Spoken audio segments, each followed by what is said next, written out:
السلام علیکم ورحمۃ اللہ وبرکاتہ۔ آج میں آپ کے لیے ایک اور بہترین بیان کے ساتھ حاضر ہوں۔ آج کا ٹاپک ہے میت کے لیے اسال ثواب کرنا کیسا ہے اسلام کے پوائنٹ آف ویو سے۔ آج ہم جانیں گے محمد علی مرزا کے اس بیان میں۔ چلتے ہیں بیان کی طرف، سنتے ہیں محمد علی مرزا کا اس پوائنٹ آف ویو سے کیا موقع۔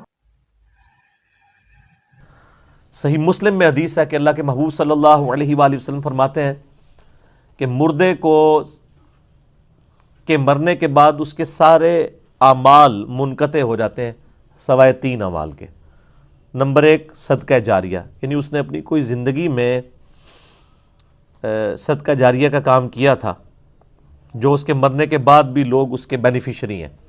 کسی نے کنواں کھدوا دیا، کسی نے مسجد میں لائٹنگ کروا دی۔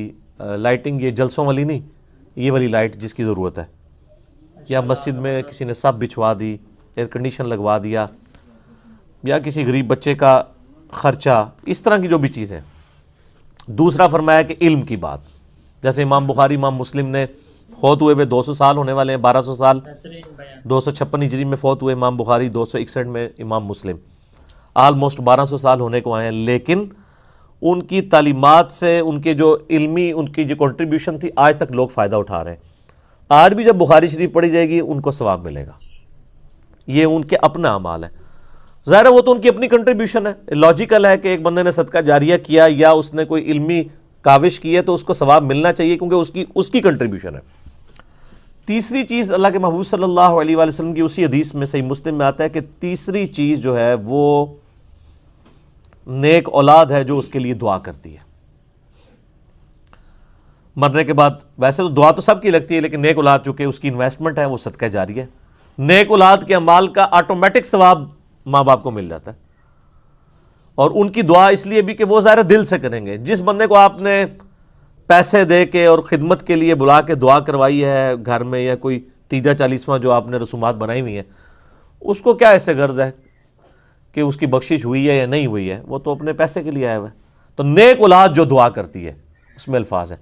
اور سنن ابن ماجہ میں حدیث ہے، ایک شخص کے مرنے کے بعد اللہ تعالیٰ جنت میں کچھ مراتب بلند کرتا ہے، تو وہ بندہ پوچھتا ہے اللہ میں نے تو یہ اعمال نہیں کیے، تو بتایا جاتا ہے کہ تیرے بیٹے نے تیرے لیے دنیا میں استغفار کیا، اس کی برکت سے اللہ تعالیٰ نے تجھے جنت میں یہ اعلیٰ درجہ دے دیا۔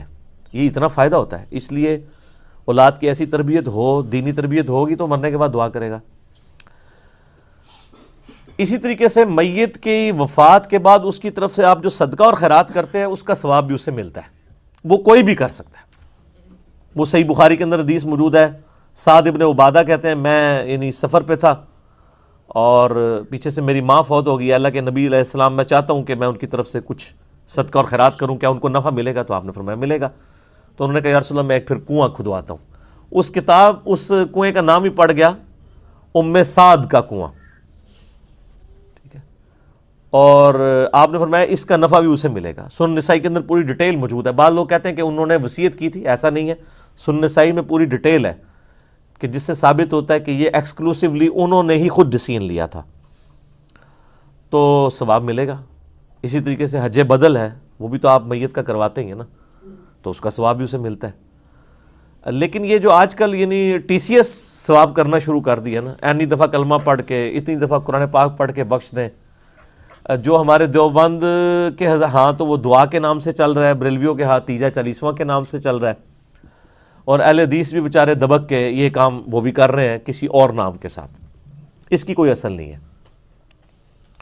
آپ کی تسلی ہونی چاہیے کہ آپ نے جنازہ پڑھا، قبر پہ دعا کی، اب ہر نماز میں آپ دعا کر رہے ہیں، چاہے زندہ ہے چاہے مر گیا کوئی، آپ اس کے لیے دعا مغفرت کر رہے ہیں، وہ کرتے رہیں۔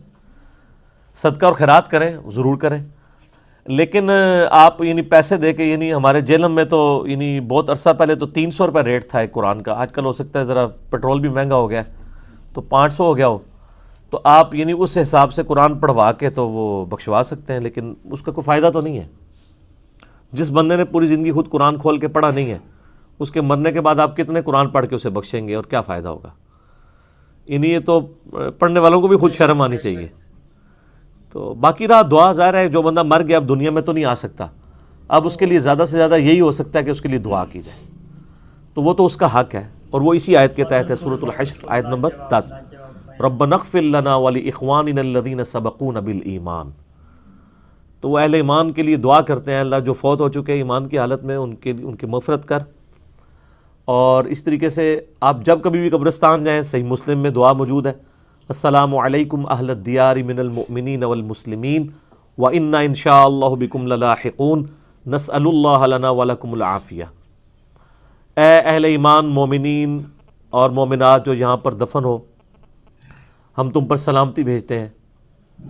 اور اس کے بعد کیا آیا کہ السلام علیکم اہل الدیار من المؤمنین والمسلمین وَإِنَّا إِن شاء اللَّهُ بِكُمْ لَلَاحِقُونَ، اور انشاءاللہ ہم نے بھی مر کے تمہارے پاس ہی آنا ہے، ہم نے کون سا اس زندگی میں رہنا ہے، ہم اللہ کے حضور تمہارے لیے اور اپنے لیے عافیت کا سوال کرتے ہیں۔